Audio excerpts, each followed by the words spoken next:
You remember the day they came to your world. You were 6 years old, living on a death world whose name you can barely recall now. Something harsh and guttural that matched the planet's nature. Life there was short and brutal. You had already seen death more times than you could count. Your father had been killed by the native predators when you were 4. Your older brother died in a tribal raid when you were 5. Survival was the only law, and you were good at surviving. The Officio Assassinorum didn't announce their arrival. They simply appeared one morning in your settlement, tall figures in black robes, their faces hidden behind ornate masks. They moved through the population with clinical precision, testing children, measuring responses, evaluating potential. You remember the tests, needles that made your blood burn, exercises that pushed you past exhaustion, scenarios designed to measure your aggression and pain tolerance. You passed. Of course you passed. You had the reflexes of a natural predator, honed by years of dodging the venomous insects that swarmed during the wet season. You had pain tolerance beyond your years, earned through countless injuries that would have killed softer children, and you had the aggression. Oh, you had that in abundance. Growing up on a death world taught you that hesitation meant death, that striking first and striking hard was the only way to ensure you saw another sunrise. They took you that same day. Your mother didn't cry. On your world, showing emotion was weakness, and weakness attracted predators. She simply nodded as the robed figures led you away, acknowledging that you had been chosen for something greater than the short, violent life that awaited you on that emperor-forsaken rock. You looked back once as you boarded the black ship. Your settlement was already fading into the toxic mist that perpetually covered the lowlands. You never saw it again. The journey to the Assassinorum temple took weeks, maybe months. Time became meaningless aboard the ship. They kept you isolated in a small chamber, fed you nutrient paste at regular intervals, subjected you to preliminary conditioning. Servitors would appear at random times, testing your reactions, measuring your aggression responses, cataloging every aspect of your physiology and psychology. You learned quickly not to ask questions. The servitors didn't respond, and the human handlers made it clear that speech was unnecessary. When you finally arrived at the temple, you were brought before the executors, the master assassins who oversaw the creation of new weapons for the Imperium. They examined you like you were a piece of equipment being evaluated for purchase. They discussed your metrics in cold, clinical terms. Fast twitch muscle fiber ratio, neural plasticity index, adrenal response efficiency. You stood there, a 6-year-old child, while they debated whether you were worthy of the transformation that would turn you into an Eversor assassin. They decided you were worthy. You wish now that they had decided otherwise. The transformation began immediately. They started with the gene therapy, injecting you with retroviral sequences that would rewrite your DNA at the most fundamental level. The pain was indescribable. You felt your body changing from the inside out, your cells dying and being reborn as something new, something designed for killing. You screamed until your throat bled. They didn't stop. Screaming meant you were still alive, still processing the changes. Silence would have meant failure. Your muscles tore themselves apart and rebuilt stronger. Your bones thickened, reinforced with synthetic compounds that made them nearly unbreakable. Your nervous system was enhanced, your reaction times pushed beyond human norms. They accelerated your metabolism, increased your pain tolerance, even beyond what your death world upbringing had provided, rewired your brain chemistry to enhance aggression and suppress fear. The combat drugs came next. They introduced them gradually at first, small doses that made your heart race and your vision sharpen. Frenzon was the primary compound, a stimulant so potent that it would kill a normal human within seconds. But you weren't normal anymore. The gene therapy had prepared your body to not only survive the drugs, but to thrive on them. When the Frenzon hit your system, you felt invincible. You felt like you could tear apart the world with your bare hands. They taught you to channel that feeling into lethality. The combat training was relentless, brutal beyond anything you had experienced on your death world. You learned 100 ways to kill with your hands, your feet, improvised weapons, whatever was available. You sparred against combat servitors programmed to kill, against other candidates who were just as enhanced and desperate as you were. Some of them died during training, their bodies were taken away, and new candidates took their places. You learned not to form attachments. The augmetic enhancements came in stages over the following years. Neural implants that increased your processing speed, allowing you to perceive and react to threats before normal humans even registered danger. Muscular grafts that multiplied your strength beyond what gene therapy alone could provide. Skeletal reinforcements that turned your entire body into a weapon. Chemical synthesis glands that would eventually produce combat stimulants internally, making you a self-sustaining engine of destruction. You were 12 when they installed the cranial implants that would regulate your aggression and allow you to function between missions. The surgery took 16 hours. You were awake for all of it. They needed you conscious to calibrate the neural feedback systems, to map the exact pathways that controlled your rage. You felt every incision, every probe, every connection being made to your brain tissue. The executors assured you this was necessary. The implants would be what separated you from a mindless berserker. They would allow you to control the fury, to direct it with surgical precision. They were lying, or perhaps they were simply wrong. You would find out eventually. The years blurred together in a haze of training, conditioning, enhancement, and pain. You were no longer the child from the death world. That person had been systematically erased, replaced by something new, something designed for a single purpose. You could move faster than the human eye could follow. You could punch through ceramite with your bare hands. Your reflexes were so sharp that you could catch bolt rounds mid-light if you anticipated the trajectory.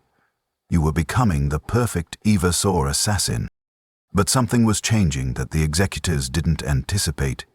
Your body was adapting to the combat stimulants in ways that exceeded their projections. Most Eversor candidates required gradually increasing doses to maintain effectiveness as their bodies built tolerance. Your body did the opposite. It became more sensitive to the drugs, more responsive, more dependent.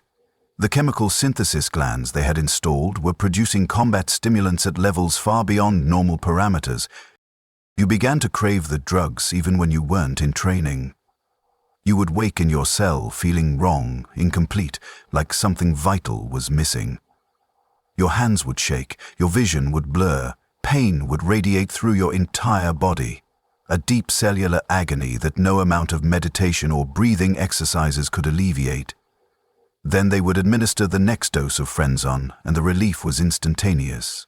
The world would snap into crystal clarity. The pain would vanish, and the rage would rise, hot and perfect and demanding. The executors noticed, of course. They monitored every aspect of your physiology. They saw the dependency forming, saw your metabolism shifting to require the stimulants for basic function. They should have stopped the process then. They should have recognized that you were developing an addiction that would make you unsuitable for deployment. But you were performing so well in combat assessments. Your kill ratios were exceptional. You were faster, more aggressive, more effective than any other candidate in your generation. So they continued. They increased the doses. They pushed you harder in training. They convinced themselves that this was simply an extreme example of successful adaptation, that your dependency on the stimulants was a feature rather than a flaw. After all, an Eversor assassin was supposed to be a biological weapon, a tool that would be deployed, pointed at a target, and unleashed until nothing remained. Dependency didn't matter if you were going to spend most of your existence in cryostasis anyway, only awakened for missions. You were 18 when the psycho-conditioning began. This was the final phase, the process that would cement your transformation into a true Eversor assassin. They would break down your remaining human psychological barriers, condition you to follow orders without question, install the mental safeguards that would allow you to be controlled despite the incredible lethality you embodied. The conditioning was supposed to take 2 years. It lasted 8 months before everything went catastrophically wrong. They started by stripping away your remaining emotional responses. Love, fear, compassion, doubt, all of it had to be excised, leaving only rage and the will to kill. They used a combination of neural programming, chemical manipulation, and psychological torture. They showed you images of suffering and measured your responses, punishing any hint of empathy with electric shocks calibrated to your enhanced pain tolerance. They forced you to kill captured prisoners in increasingly brutal ways, rewarding detachment and punishing hesitation. You complied. You had been conditioned for 12 years to obey the executors, to trust that their methods would create something glorious, something that would serve the Emperor with perfect efficiency. You killed when they commanded. You suppressed your emotional responses. You let them reshape your psychology, the same way they had reshaped your body. But the rage was growing. With every session, with every dose of Frenzon, with every kill they forced you to commit, the fury inside you expanded.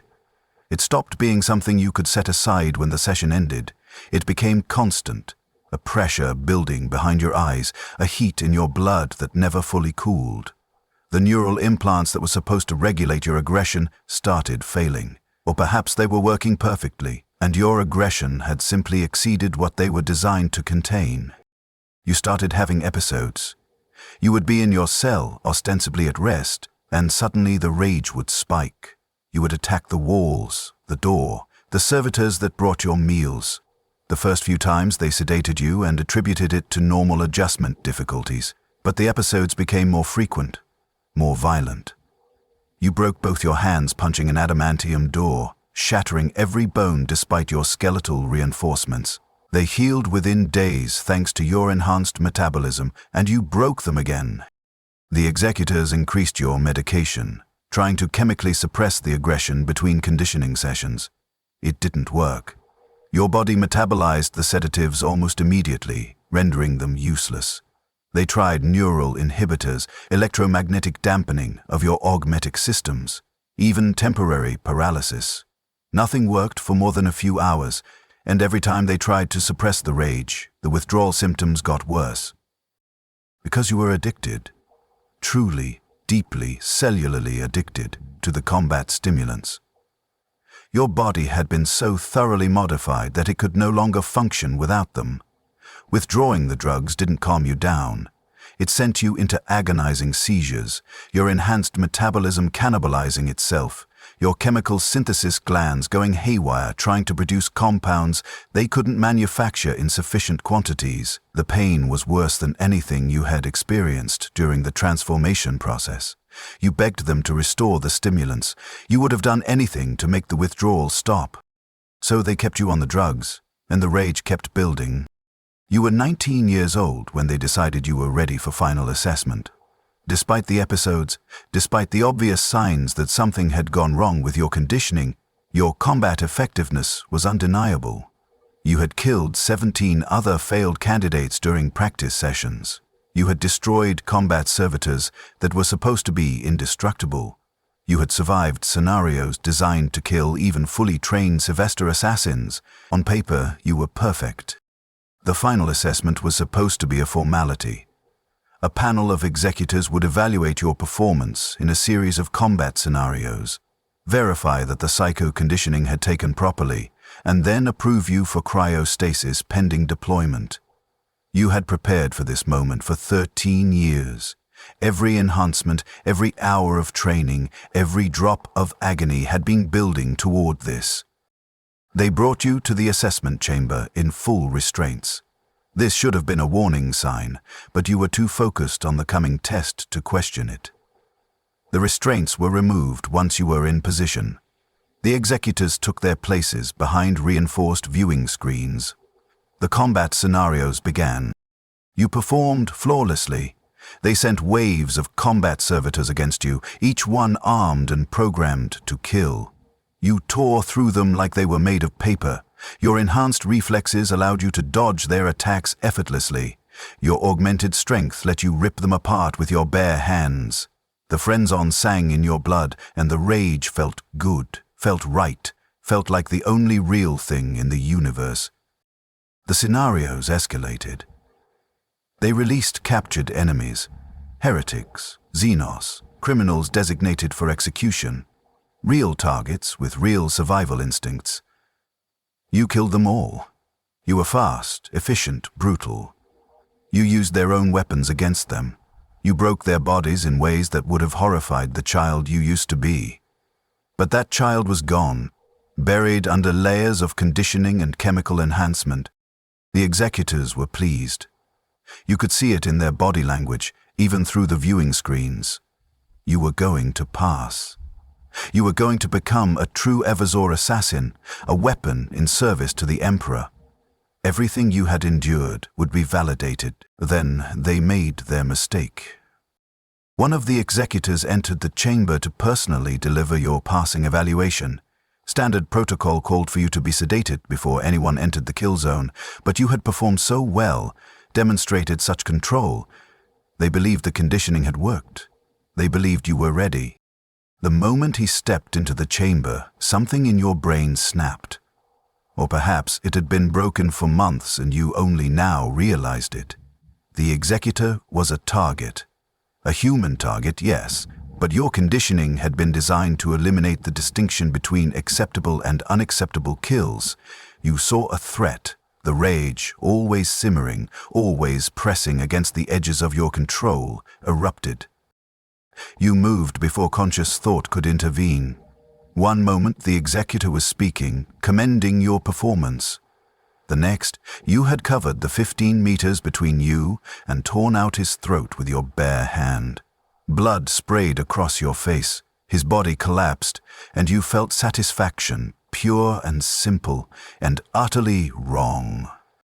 The other executors began emergency protocols immediately. Alarms blared, reinforced doors slammed shut, sealing the chamber. Automated weapons deployed from the walls, filling the air with gunfire. You dodged, moving on pure instinct, your enhanced reflexes processing and reacting to threats faster than the weapons could track. You weren't trying to escape, you weren't thinking at all. You were simply killing, because that was what the rage demanded. 3 more executors entered the chamber. These ones in full combat armor and carrying weapons designed to subdue enhanced assassins. You killed 2 of them before they managed to land a single hit. The third managed to inject you with a massive dose of tranquilizers, enough to kill a grox, they would tell you later. You felt it hit your system, felt the chemicals trying to shut down your consciousness. You fought it with every enhanced fiber of your being. You stayed conscious for another 40 seconds.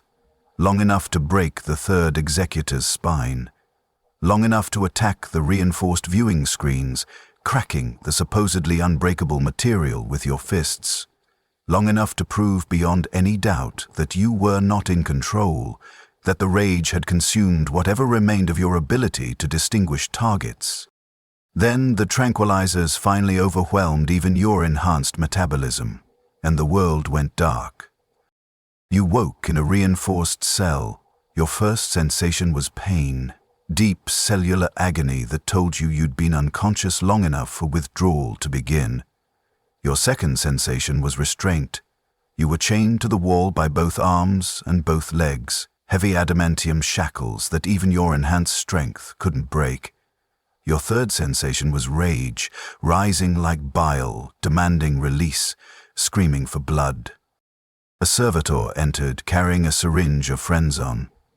The withdrawal pain was immediately replaced by the familiar heat of the combat stimulants flooding your system. The rage didn't diminish, it never diminished anymore. But it became manageable again, a constant pressure instead of an overwhelming force. An executor appeared beyond the cell's energy barrier, not one you recognized, probably a replacement for one of the 4 you had killed. He studied you with the same clinical detachment you remembered from your first day at the temple. "You failed your final assessment," he said. His voice was flat, emotionless. "You killed 4 executors and wounded 6 more personnel during your rampage. You demonstrated complete inability to distinguish acceptable from unacceptable targets. You are uncontrollable." You tried to speak, to apologize, to explain that you hadn't meant to lose control. But what came out was a snarl, a wordless expression of the fury that consumed you. Your jaw worked, trying to form words, but the conditioning had gone too deep. Language felt wrong. Thought felt wrong. Only the rage felt real. Analysis of your physiology shows unprecedented adaptation to Eversor combat stimulants, the executor continued. Your body has achieved complete metabolic dependency. Withdrawal would result in total systemic failure and death within hours. However, continued administration of stimulants maintains your current state of uncontrolled aggression. You cannot be deployed. You cannot fulfill your designed function. He paused, and you saw something that might have been regret flicker across his face, or perhaps you imagined it. The executors weren't supposed to feel regret. The Officio Assassinorum does not waste investments. 13 years of training, millions of Throngeld in enhancements and conditioning, irreplaceable genetic material, all of it invested in creating you. We cannot simply execute you and recoup nothing from that investment. Therefore, you will be retained for study and occasional evaluation.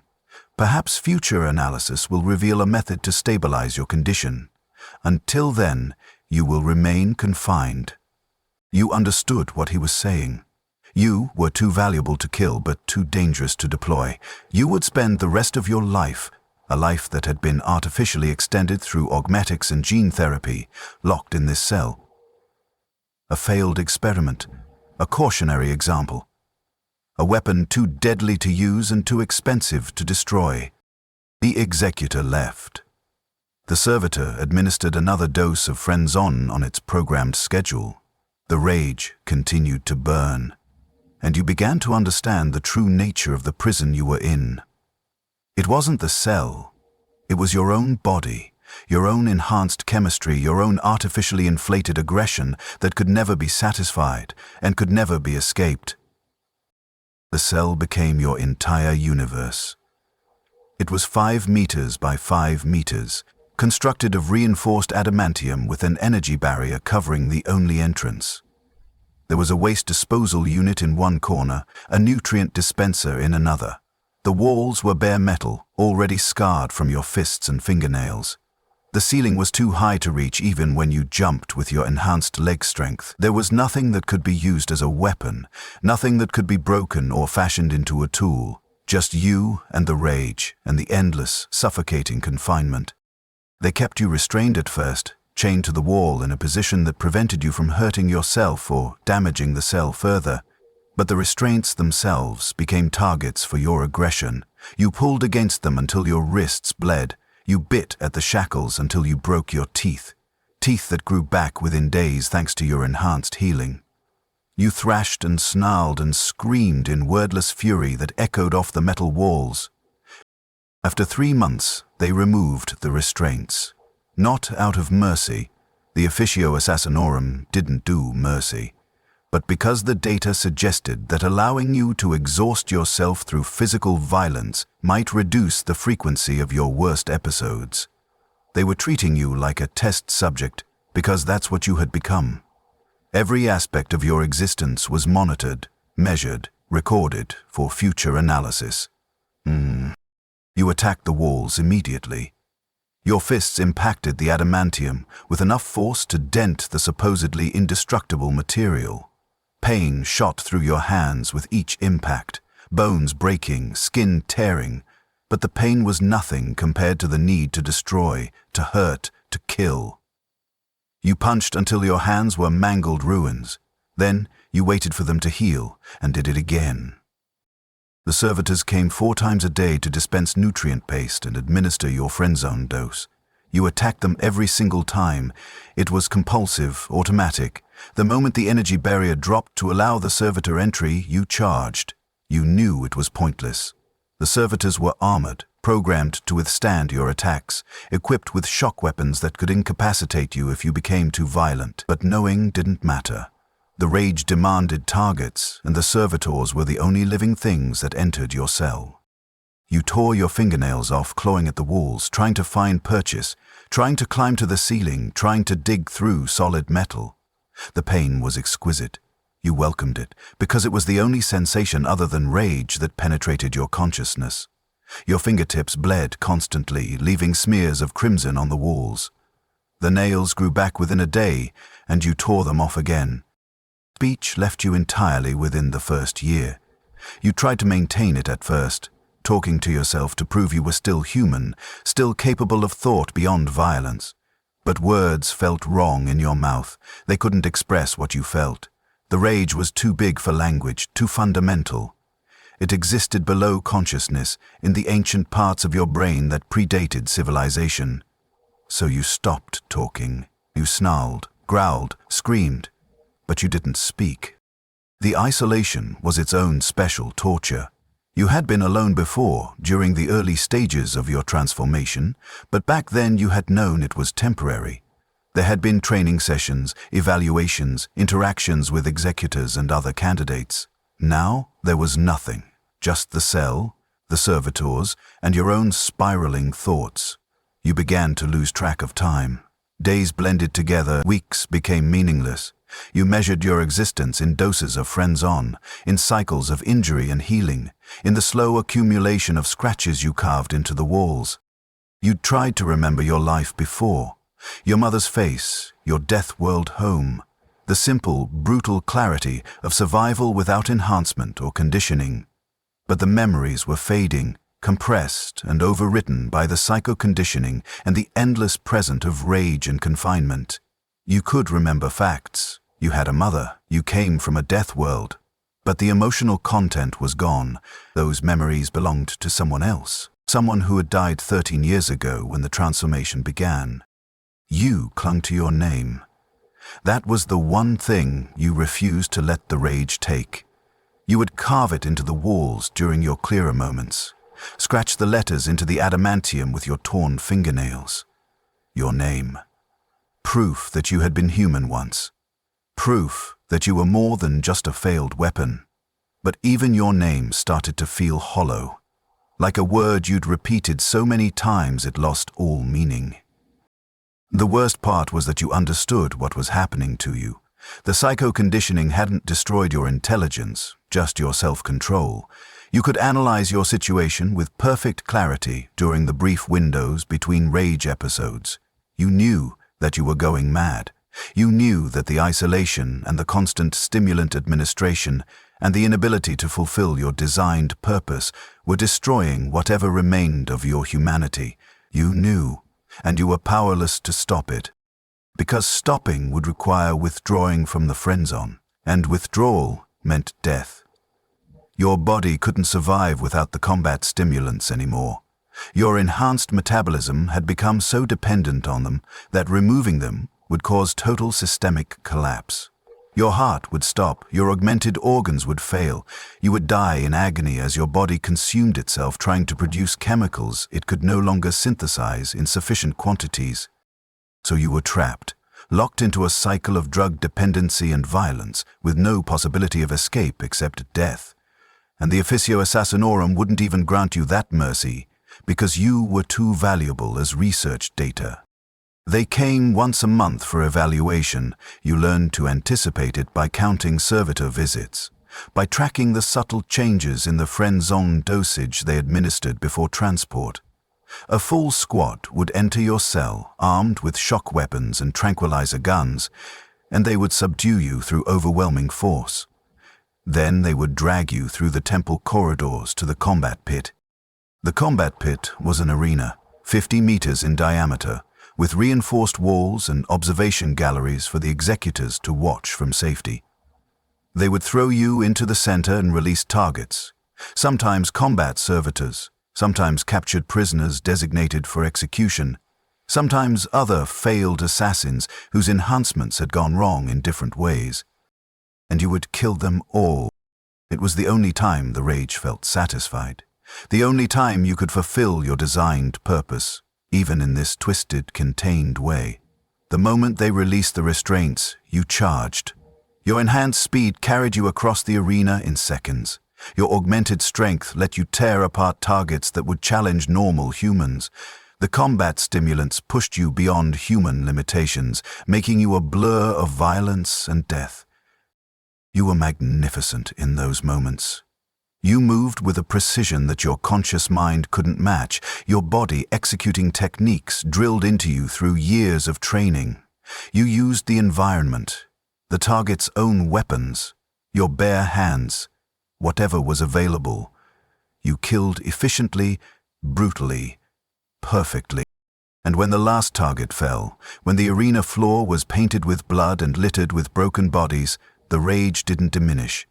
You would turn toward the observation galleries, seeking more targets, more outlets for the fury that never stopped burning. They would tranquilize you then, pumping enough sedatives into your system to overcome your enhanced metabolism, dragging you back to your cell while you thrashed and snarled. The executors would review the recordings, analyze your performance, update their files. They were looking for signs of stabilization, for evidence that the uncontrolled aggression was diminishing. They never found any. If anything, you were getting worse. Each evaluation showed increased violence, decreased restraint, further degradation of the neural implants that were supposed to regulate your behavior. You overheard them discussing you once, during a transport between the pit and your cell. They thought you were unconscious from the tranquilizers, but you were fighting the sedation, clinging to awareness through sheer fury. Subject shows no improvement. Neural degradation continues. Recommend termination and full autopsy to salvage research data. Denied. Investment is too substantial. Continue monthly evaluations. Perhaps extended timeline will show different results. Subject has been in containment for 5 years. What timeline are you proposing? Indefinite. Until natural death or successful stabilization. 5 years. You had been in the cell for 5 years. It felt like 5 decades. It felt like 5 days. Time had lost all meaning in the endless cycle of rage and violence and confinement. Year 7 brought new horrors. Your body, pushed beyond all normal limits by the constant combat stimulants and the endless cycle of injury and healing, began to change in unexpected ways. The augmetics that were supposed to keep you in peak physical condition forever started to malfunction.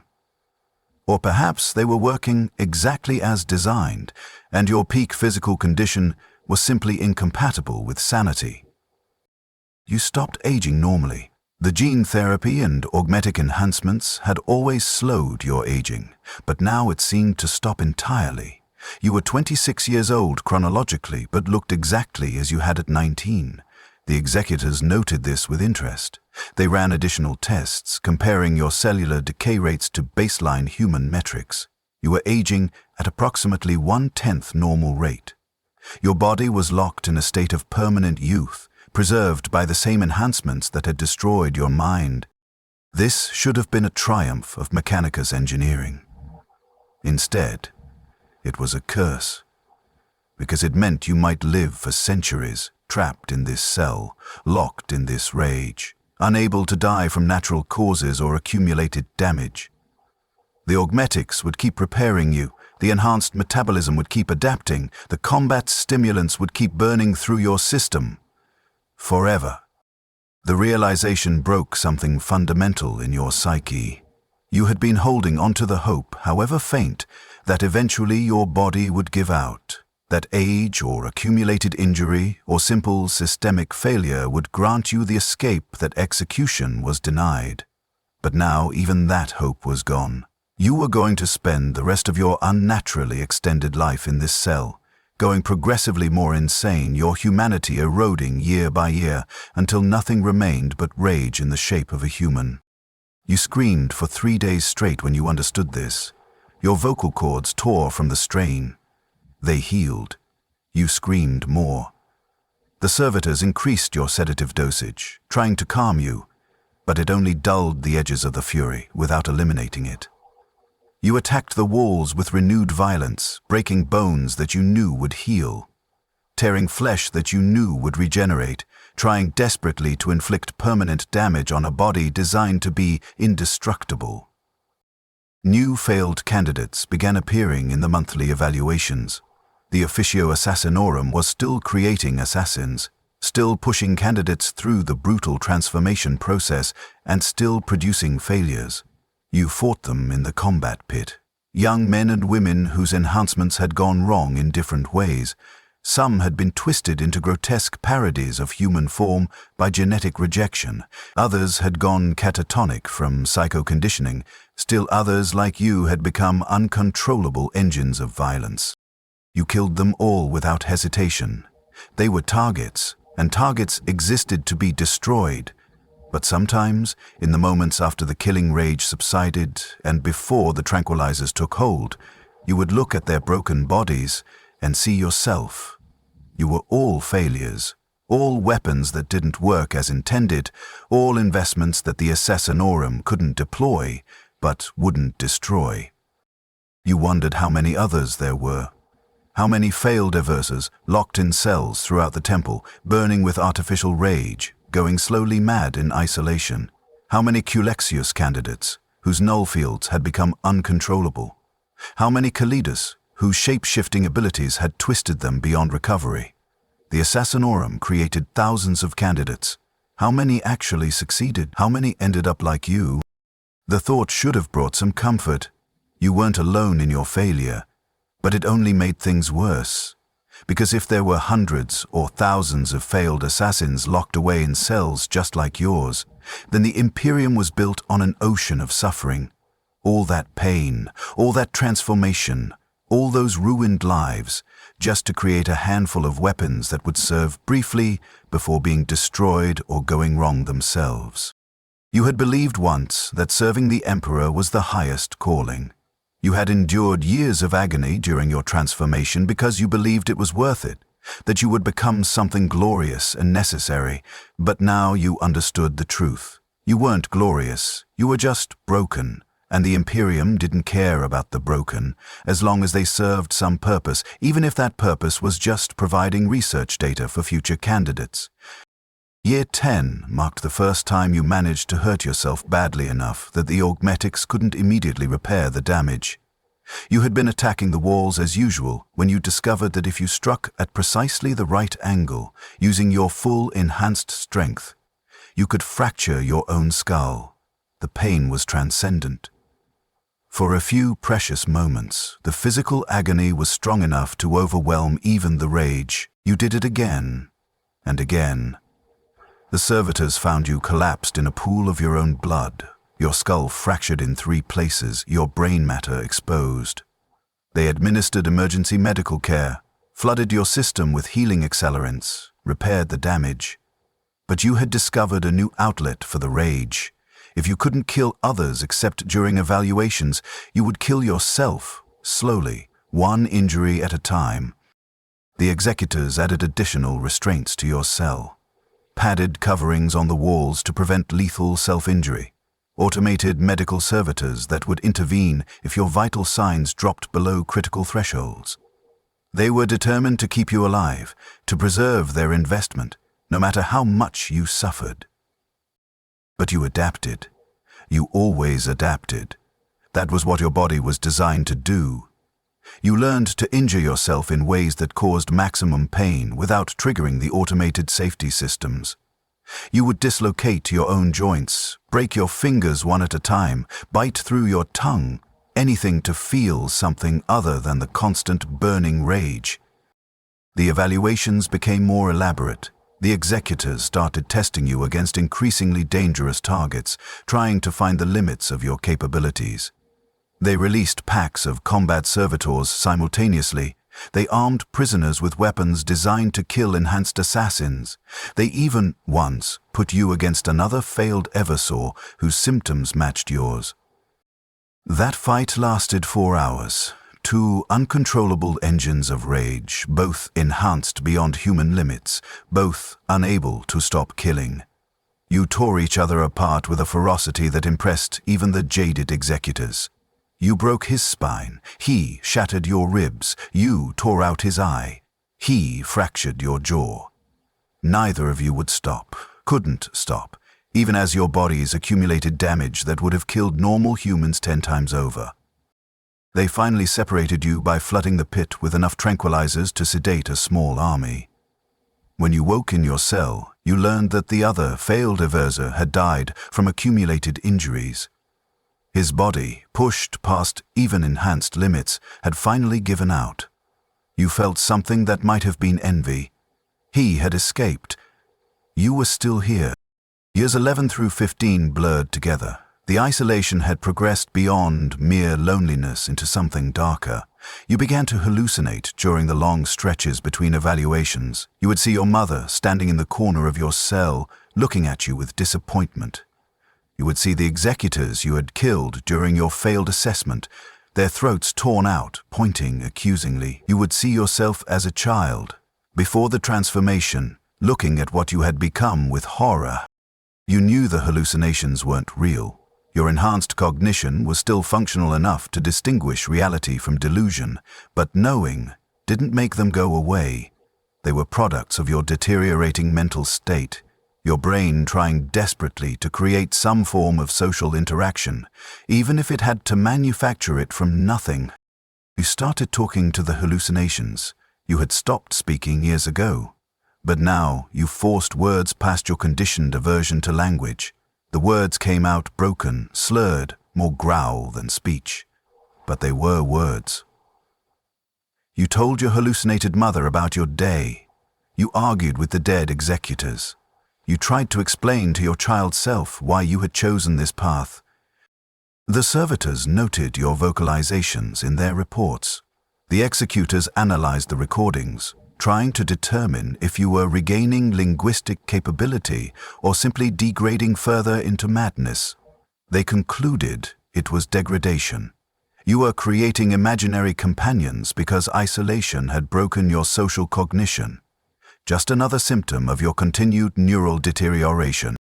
They were right. But they were also wrong. Yes, you were going mad, but the hallucinations were also the only thing keeping you anchored to humanity.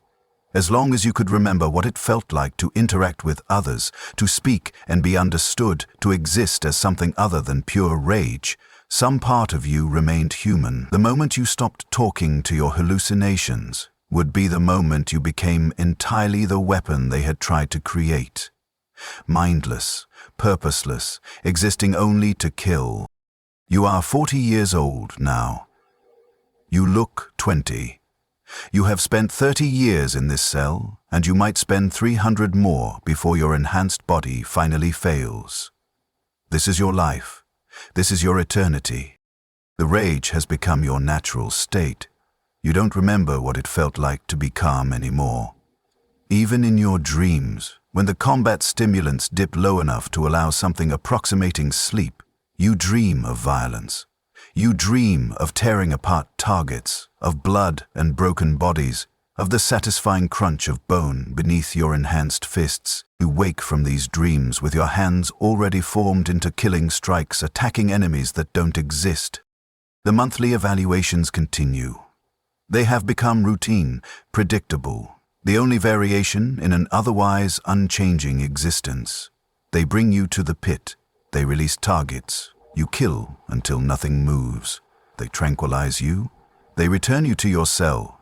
Month after month, year after year, the same cycle. You have killed hundreds of people in that pit, maybe thousands. You stop counting after the first 100. You're good at it. That's the worst part.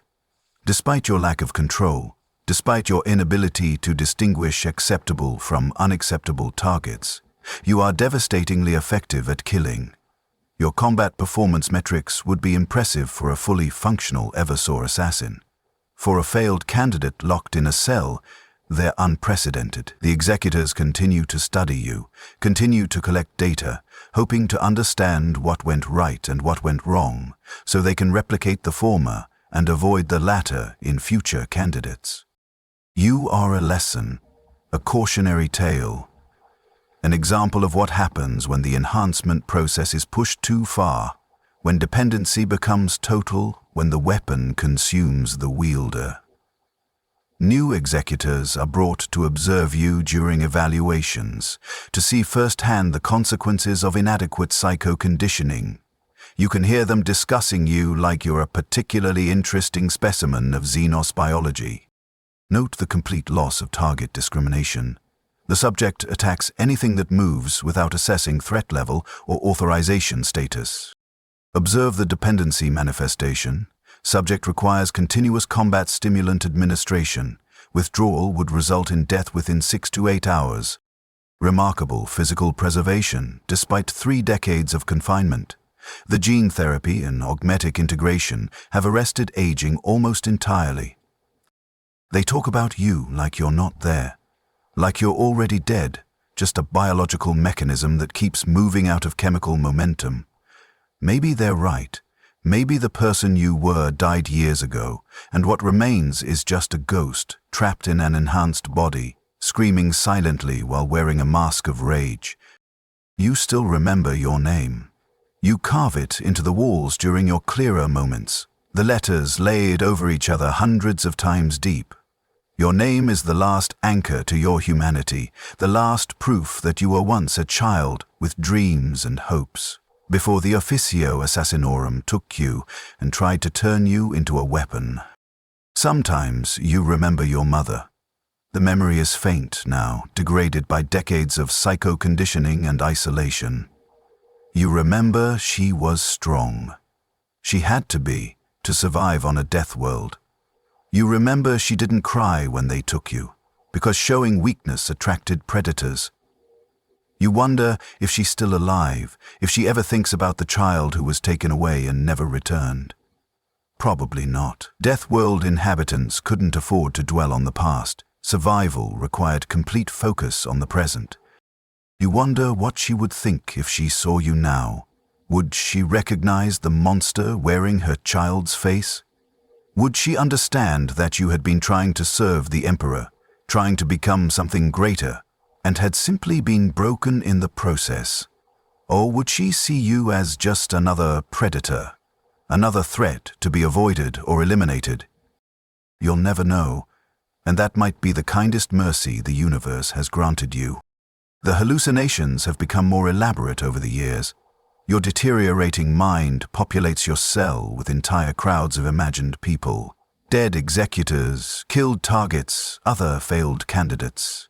They watch you from the corners, whispering in voices you can almost hear. You know they're not real, but you talk to them anyway, maintaining conversations with ghosts because the alternative is accepting that you are utterly, completely alone. The worst hallucinations are of yourself. You see the child you were, standing in the cell, looking at what he will become. You try to warn him, you try to tell him to run when the Assassinorum comes, to hide, to fail the tests, to do anything to avoid this fate. But hallucinations can't hear you, and the past can't be changed. That child made his choice 34 years ago, and you are living with the consequences forever. Sometimes you see yourself as you might have been, a successful Eversor assassin deployed on critical missions, serving the Emperor with perfect efficiency. You see yourself awakened from cryostasis, pointed at a target, unleashed in a glorious burst of controlled violence, then returned to stasis until needed again. It's a brief existence, but it has purpose. It has meaning. It's everything you were supposed to be and will never become. That version of you judges you, looks at you with contempt for failing, for being weak, for letting the rage consume you instead of controlling it. You want to defend yourself, to explain that you tried, that something went wrong during conditioning, that wasn't your fault. But what comes out is just snarls and growls, because you've forgotten how to form coherent arguments in any language but violence. The servitors continue their routine. 4 times a day, every day, for 30 years. Nutrient paste dispensed at precise intervals. Frenzon administered with mechanical efficiency. Your waste removed. Your cell cleaned when you're sedated for evaluation. They maintain you like a piece of equipment, because that's what you are. A failed weapon that's too expensive to destroy, maintained in case some future use can be found. You've stopped hoping for rescue, stopped hoping for cure, stopped hoping for anything except maybe death. And you're not even sure you hope for that anymore. Death would be an ending, and some part of you, the part that's been conditioned to serve forever, to endure anything in the Emperor's name, rejects the idea of ending. You were made to be eternal. The fact that your eternity is suffering doesn't change the fundamental programming. Last month's evaluation was different. They brought in a new type of target, a captured Chaos Space Marine, somehow subdued and restrained. The executors wanted to test you against a truly dangerous opponent to see if your combat effectiveness extended to enemies that outmatched you physically. You killed him. It took longer than usual. He was strong, enhanced beyond even your capabilities by his own dark transformations, but you were faster, more aggressive, completely without fear or self-preservation instinct. You wore him down through sheer relentless violence, accepting injuries that would have made normal humans retreat, continuing to attack even as he broke your bones and tore your flesh. When he finally fell, when you stood over his broken body, you felt something unexpected. Not satisfaction, not the usual dim pleasure of a successful kill. You felt kinship, because you and he were the same. Both of you had been human once. Both of you had been transformed into weapons. Both of you had been broken by the process. The only difference was that his breaking had made him a traitor, while yours had made you a prisoner. You wondered, in that moment, if your paths weren't so different after all. He had chosen damnation, pursuing power. You had been given damnation while pursuing duty. But the result was the same. Eternal suffering, eternal service to forces that viewed you as expendable, eternal existence as something less and more than human. The executors were pleased with your performance.